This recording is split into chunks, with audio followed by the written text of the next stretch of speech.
Hi, I'm Mike with the School of Self-Reliance, and today we're going to talk about how to use a lanyard correctly. Okay, I see a lot of guys and they've got their lanyards where they put their whole hand through, and that's okay if you've got a really short lanyard. See, because if the knife shoots forward, it can't come out of your hand. It's still there. With a long lanyard, if the knife slips out of your hand, what it's going to do this. It's going to shoot forward and it's going to rotate like a pendulum when you swing your arm. So what's going to happen is it's going to slide over. You potentially hit yourself in the leg. Maybe it comes back and hits you here. Maybe it slaps your other hand, whatever. But the point is it's coming back towards you. And with a long lanyard, that's a problem. So when you've got a big long one with a big loop and you put it around your arm, that's more often than not, if it slides out, see, it's dangling on the end of that and it's doing that, even if it is around your hand. So you've got to shorten it up so that it really is, I don't care if it's a little difficult to get your hand in there, to get it around there, because when you start cutting, when you start chopping, even if it does come forward, if it slips, it can't ever slip completely out of your hand. Now, another way to do it is to take your hand, say put 3 or even all 4 of your fingers in here and wrap it around like this. But that'll happen. It'll just pull. If it slides, it'll go like that. So instead, if we do this, it's still going to do it. And I see a lot of guys do this type of stuff. So the idea is that you need to use the lanyard and be safe using it. And one of the ways that you're going to do that, another way you're going to do that, is with a really short lanyard. Now, obviously, you're not going to put your hand in there. But what you are going to do is you're going to slip your pinky in there. Put it on like that. Now this knife, because of the length of your hand, no matter what, when you're chopping, no matter what, it can't slide out of your hand. And you can get the 3-finger kind of grip to get more force when you chop. But nothing in the world is going to cause that knife to come out of your fingers. It's always stuck there. And that's what you're after. And this little tiny pinky loop is probably the best one in that regard for security. When you're making a lanyard for your knife, you're going to have to start out a little bit too long, especially to get one the right size. But, it's a double over, where you double it over, put it through the lanyard hole in your knife, and then just pull it tight like that. And then what you want to do is, whatever way you're going to use the lanyard, measure the cordage, okay, over your hand on the knife. Kind of like this. All right, now I know that I really need about that for this knife, for the way I'm going to use the lanyard. And then just come back, just double it over, tie it off like that. And then the reason I showed you that is for the next way to use a lanyard. Okay, I take it, wrap it around my thumb like that, and then wrap it around my hand so that we're like this. Now, one of the reasons for that is simple. If this starts to go forward, the lanyard would have to literally cut through my hand in order for this knife to come free. So it cannot slip out. Now, knives that have these hooks and stuff generally don't really need a lanyard, but I'm doing this just for instructional purposes.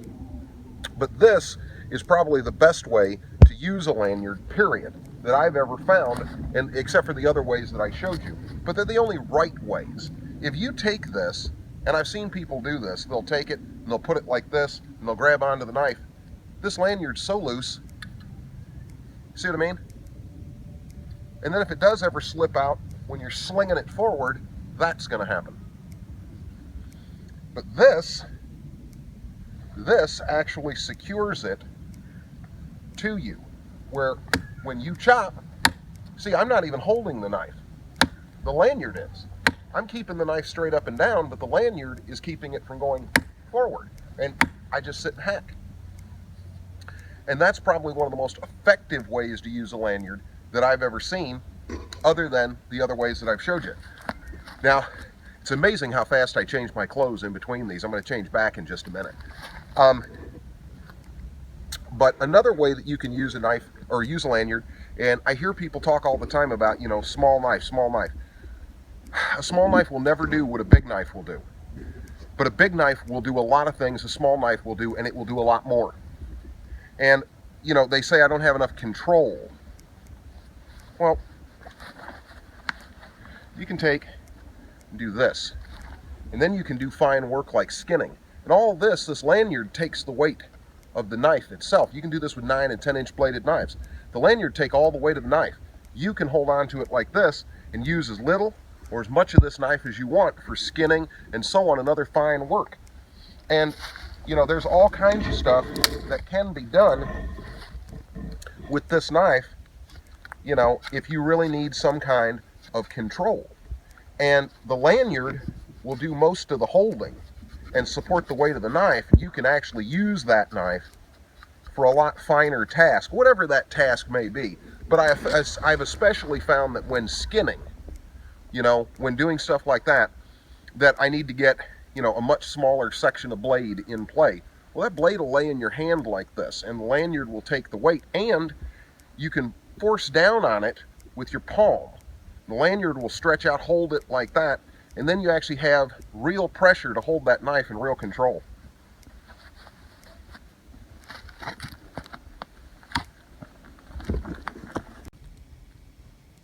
All right, now the next way that you want to do this is if you take and you put it in here like this. Wrap your hand 3 fingers, forward, 1 rear. Fold it over.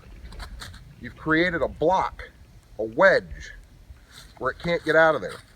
Even if you did 2 and 2, it can't get out of there. You can still grip the knife, you can still do everything that you normally would with the knife, but specifically when chopping, doing something like this, it blocks the knife, and nothing in the world is going to pull that knife free from your hand. Nothing. So when you're chopping, hang on a second. We can get the 3-finger action going, get more forward leverage on the knife, and I'm holding this very loosely. And I'm just chopping away. And the knife, no matter what, it's not going to come out of my hand. Can't do it.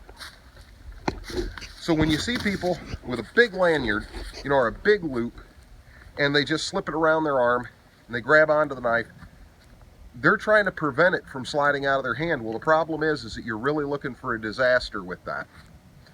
Now, there is some merit to doing your loop bigger. If you're like me and you like big knives, and I do, I think 7 and 8 inch blades are preferable for survival, where a lot of people say, you know, 4, 5, 6 inches. I don't believe that. But with those bigger knives, sometimes you might need to make a bigger lanyard and hook it all the way back into your arm, so it's around your arm, so you can hold the blade and the lanyard will take the weight on your arm, so that you could do fine skinning and things like that, and hold the knife like this to do fine work if it's a large knife. But outside of that, when people have that big lanyard and it's around their wrist and they're trying to keep everything from sliding out of their hand, that's a terrible way to do it. You're far better off to just get a couple of fingers, lay your other fingers over, and do this. Much better off to do that. Creates a block. There's no way it's going to slide forward out of your hand. It's trapped there. And the pinky lanyard works extremely well and is probably one of the safest. It's a little harder to use,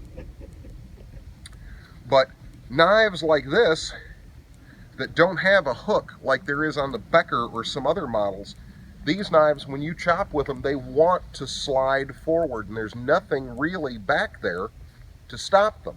They're very contoured, because it's contoured over like this and like this. When you swing on a downward stroke, it wants to come out of your hand. Just by the geometry of the handle, it wants to come out. So for a knife like this, that is probably one of the safest chopping techniques that you can use. So it's just a little safety tip. It's just, you know, kind of an FYI. This is my opinion. I found it to be quite factual over the years. Lots and lots of years of doing this. Literally most of my adult life. And I've seen a lot of things. If you can't get a positive lock with that lanyard where it can't go beyond your fingers, where it can't rotate over into you, if you don't have that, don't use that lanyard technique. But these are just a couple of the right ways to use a lanyard so it is safe for you and it does do what you intended it to do. I'd hate to have you make a trip to the hospital. So anyway, that's why I did the video, and I see a lot of guys on YouTube, terrible lanyard technique, terribly unsafe, just waiting to go to the hospital. Well, anyway, I hope you liked the video. If you do, like us on Facebook, watch our videos, share our videos, help us out on Patreon to help us get a new camera, and again, thanks for watching.